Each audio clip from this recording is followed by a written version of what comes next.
Les damos la bienvenida a nuestro espacio derechocrítico.sb, siempre con Salvador Meléndez y Julio Osivia. Y en esta ocasión tenemos un invitado especial, el licenciado Ernesto Clímaco, quien posee más de 24 años de experiencia al interior de la Corte Suprema de Justicia.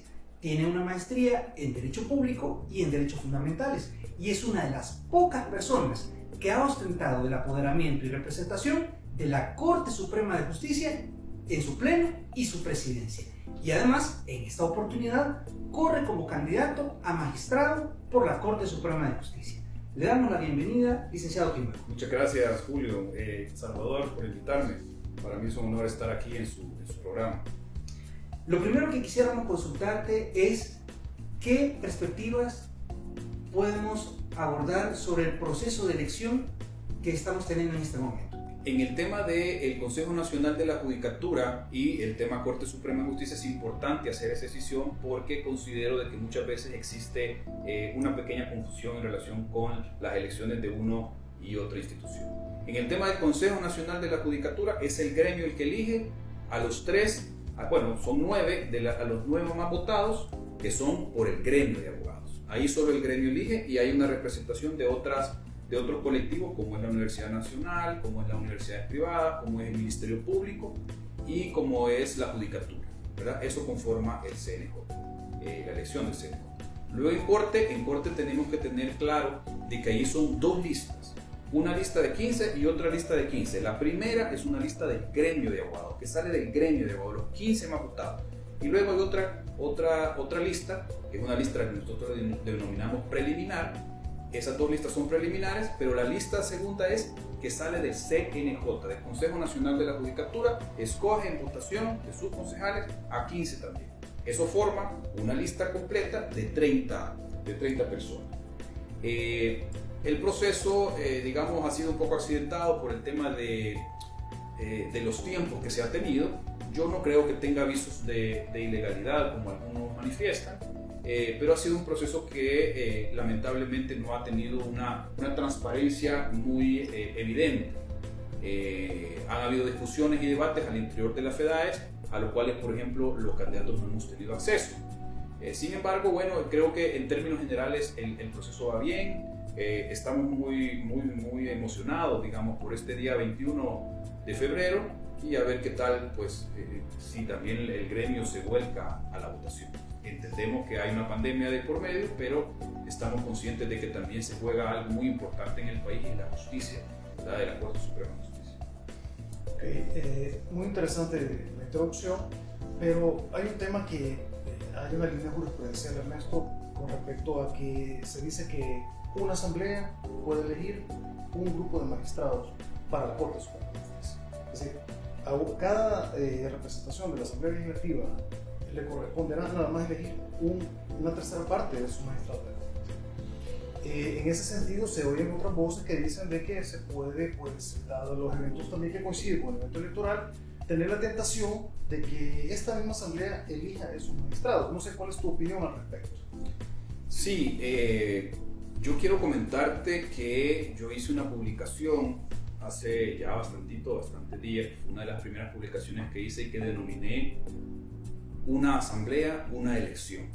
Y eso precisamente parte de la idea de la sentencia de inconstitucionalidad 19/2012, en la que se establece, entre otras cosas, porque es una sentencia muy interesante, pero se establecen otras cosas, la inhabilitación de parte de una asamblea que ya eligió para que pueda elegir nuevamente magistrados de corte. Y yo también he planteado que esto no es un tema de interpretación tan profunda, es un tema más de interpretación lógica deductiva, de un tema lógico deductivo. 3 años duran los diputados, 3 años también dura el tercio de la Corte Suprema de Justicia. Es un tema más matemático, es decir, una asamblea elige una, otra asamblea elige la siguiente. ¿Por qué? Porque si una eligiera 2, quedaría una sin elegir. Y ahí no existiría lo que se denomina la representación popular indirecta, que es la que tenemos nosotros, los funcionarios de segundo grado, en caso que llegase a ser magistrado, que tenemos respecto de la ciudadanía. La ciudadanía también elige directamente indirectamente a los funcionarios de segundo grado. Elige directamente a los diputados, pero elige también a esos diputados que van a elegir los cargos de segundo grado. Eso se llama la voluntad indirecta, la representación de la voluntad popular indirecta. Efectivamente, es un tema de representatividad en la colectividad. Absolutamente. Y en ese mismo ámbito hay otro tema que también está dando mucho que hablar, y es lo que tiene que ver con el concepto de competencia y honorabilidad públicos y notorios. Un concepto un poco difuso, pero que también podemos darle algún nivel de contenido. Sí, fíjate que esa pregunta tiene un contexto bastante vinculado con la pregunta anterior. A mí personalmente me llama mucho la atención, y eso debo decirlo con absoluta transparencia, el que no haya un pronunciamiento por parte de otros candidatos sobre el tema de quién debe elegir. Vi por ahí algún otro candidato que decía que había un precedente, sí, pero eso no es una posición. Ese es sencillamente citar un precedente, ¿verdad? Las posiciones son importantes. Y esto me trae a la otra pregunta que tú formulabas, Julio, sobre la honorabilidad. Bueno, la competencia notoria creo que es un tema más medible, digamos. Podemos encontrar elementos que puedan eventualmente medir hasta cierto punto la trayectoria de un candidato, la competencia que pueda tener para desempeñar determinado cargo. Pero en el tema de la honorabilidad, bueno, ya vimos esta última sentencia de Sala, bueno, que es una admisión, en todo caso no es una sentencia obviamente tal, pero sí una admisión con una medida cautelar un poco interesante desde el punto de vista jurídico, ¿verdad? De debate, pero que determina un antes y un después en la consideración técnico-jurídica de un concepto jurídico indeterminado como es la honorabilidad. Yo creo que esto es muy parecido a aquel concepto que Sala ha querido manejar de la afiliación partidaria material. ¿Qué es la afiliación partidaria material?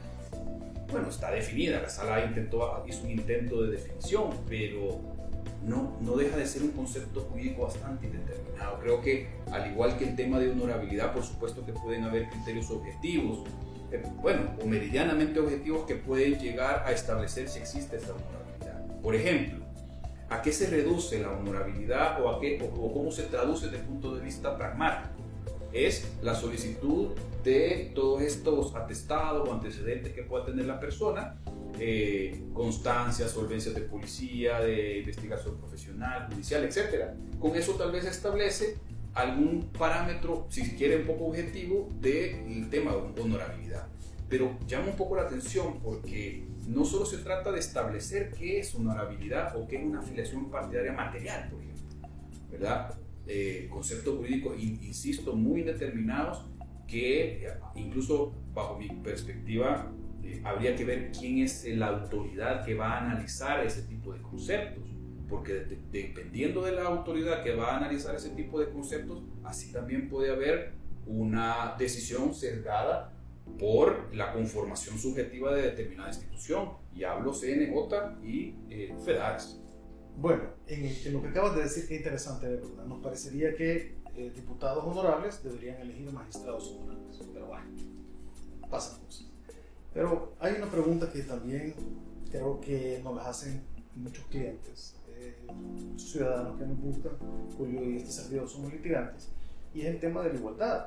La igualdad cuando se promueven demandas ante la Sala de lo Constitucional, por ejemplo, de amparo, de habeas corpus y demás, y es el reclamo frecuente, ¿no?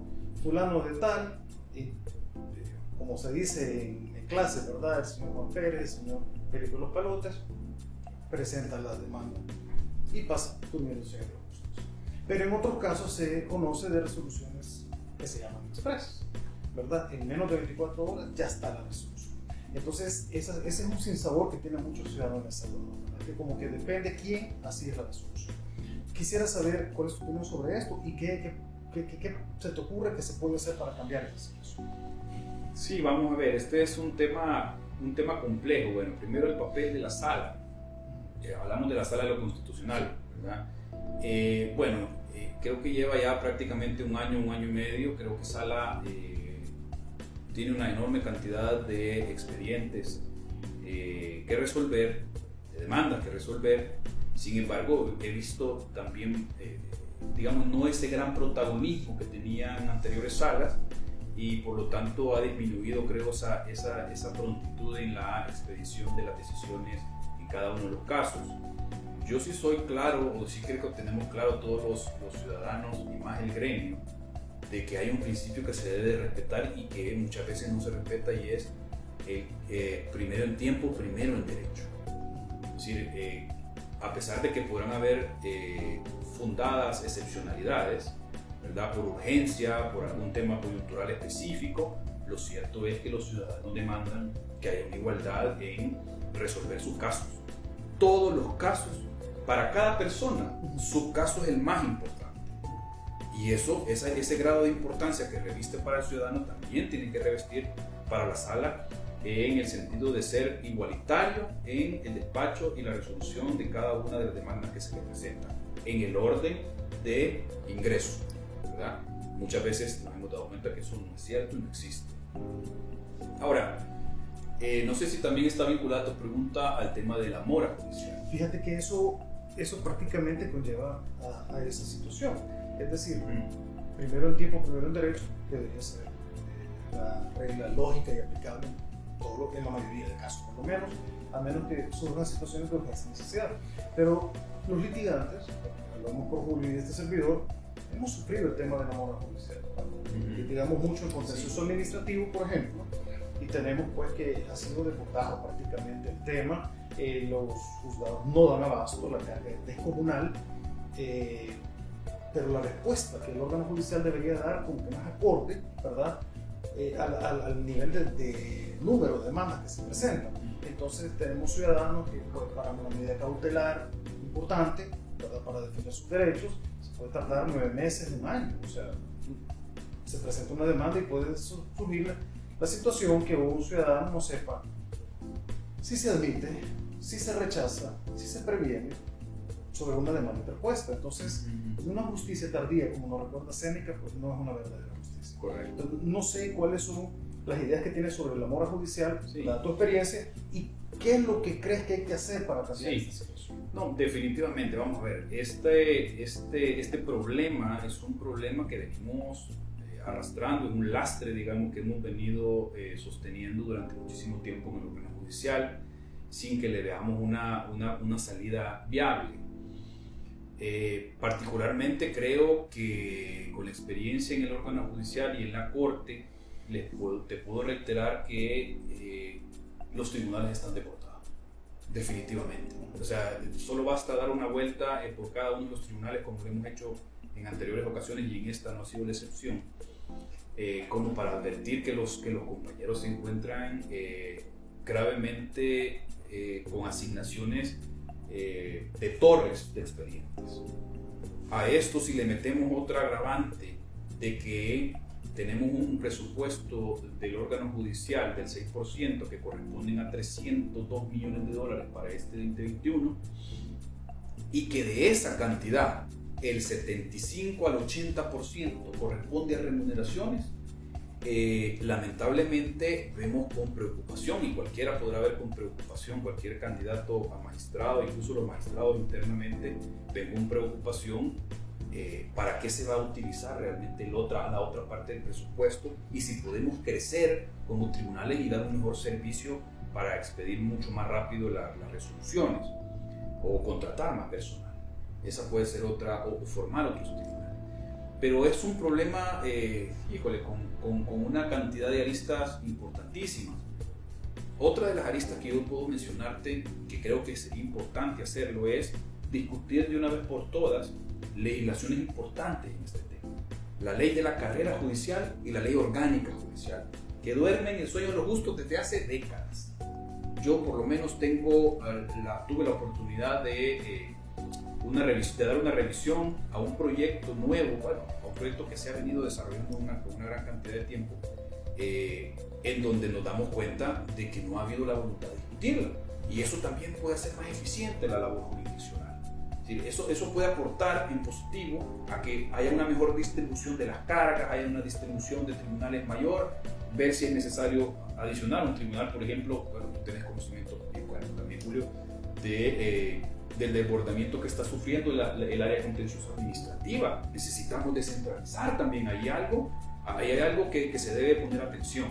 Y creo que muchas veces esa falta de priorización también creo que juega un papel negativo. Voluntad es una palabra mágica y que está sonando mucho ahora mismo en los medios. Ernesto, frente a esta elección, cabe hacerse la pregunta: ¿por qué Ernesto Clímaco debería ser uno de los próximos nuevos magistrados de la Corte Suprema de Justicia? Miren, fíjense que yo quiero ser muy franco en este sentido. Cuando yo me metí anteriormente a una de las contiendas, ya es mi segunda vez como candidato a magistrado, que en esa oportunidad también tuve la dicha, el honor de gozar del apoyo del gremio, entré a la lista de los 15. En esa oportunidad yo veía dos características de los candidatos a magistrados y luego cuando entraban a los magistrados. Una era su trayectoria laboral, digamos, cuál era el desempeño laboral que habían tenido para efectos de ver qué se puede poner en práctica posteriormente ya en una magistratura. Y el otro lado también la experiencia académica que pueda tener cada uno de los candidatos.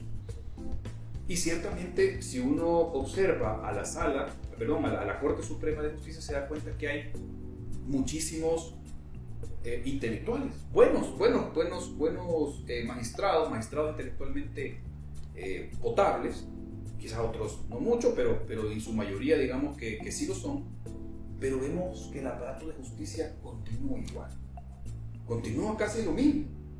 Entonces fue ahí entonces que me di cuenta de decir, bueno, ¿qué es lo que está sucediendo? Y lo que está sucediendo es que hay falta de voluntad para discutir temas importantísimos de nación. Se están relegando aspectos importantes, creo que muy prioritarios, por ejemplo, resolver temas de investigación judicial, resolver cuestiones de probidad, aprobar legislación importante. Es decir, ni siquiera tenemos una ley de notariado que está ahí tirada, que ni siquiera, imagínense el aporte que podría dar una ley de notariado para todo el universo de notarios ahora súper grande, enorme. Pero ¿por qué entonces debería ser considerado para ser elegido? Quiero una pregunta un poco complicada, me pones en un aprieto, Julio, pero sí creo que lo más importante que deben de considerar es la trayectoria también de una persona que ha tenido la posibilidad de conocer las interioridades de corte. 24 años, empezando desde ser citador de un tribunal en Santa Tecla, y lo digo con mucho honor, me encantó esa experiencia. Todas esas experiencias laborales han sido muy buenísimas experiencias desde el punto de vista de lo que uno va adquiriendo de conocimiento de cómo del funcionamiento propio del órgano judicial, y obviamente también después en corte en las siguientes etapas, que también he tenido el honor de, como tú ya me lo dijiste en la introducción, de conocer como apoderado del pleno todo lo que ahí, bueno, no todo, pero la mayoría de cosas representando al pleno y viendo agendas, viendo todo lo que ahí se desarrolla. Entonces yo creo que esa es la parte más importante. Creo que los 24 años y además mi preparación académica también dan como consecuencia la posibilidad de que me considere el gremio para ser su candidato. El gremio jurídico se enfrenta a una situación complicada en este momento. Por muchos años la reputación de los abogados viene decayendo, vienen muchos señalamientos. Las personas en términos generales no suelen tener una buena idea de los abogados, pero eso depende también de nuestro ejercicio. Y justamente ahora estamos en la oportunidad, en la corresponsabilidad de aportar a ese cambio de imagen que el gremio debe tener. Por eso es importante que participemos de este proceso de elección, que nos informemos de estos temas, que conozcamos estos detalles como el tema de la honorabilidad, como el tema de la elegibilidad, todos estos temas que estamos desarrollando y que vamos a seguir desarrollando en próximas jornadas. No nos queda más que agradecerte, Ernesto, por acompañarnos en este espacio y a ustedes también por ser parte de este desarrollo de Derecho Crítico.sb. No sé, Ernesto, si quieres unas palabras finales para el gremio jurídico. Sí, no, yo quiero invitarlos. Yo sé que estamos en un contexto de pandemia y sé que debemos de guardar el distanciamiento y tomar todas las medidas de bioseguridad, pero que eso no los detenga a ir a votar. Yo los llamo, hago un llamado, ¿verdad?, a la conciencia de la necesidad de que vayamos a votar este 21 de febrero, el día domingo, en todos los centros judiciales, en todas las cabeceras departamentales donde existen centros judiciales. Podemos ejercer el voto, solo lo podemos hacer una vez. Hay que tener mucho cuidado con eso, pero que acudan. Y quiero decirles, si me lo permiten ustedes, por supuesto, que mi casilla es la número 12 en la papeleta de Corte Suprema de Justicia. Espero que me tomen en consideración. Bueno, muchas gracias a ustedes y como siempre, recuerden, ejerzan con honor y fórmense con pasión. No podemos terminar sin recordar a Maquiavelo. Una cosa es el ser, otra el deber ser. Gracias y bendiciones totales. Para servirles. Gracias, gracias.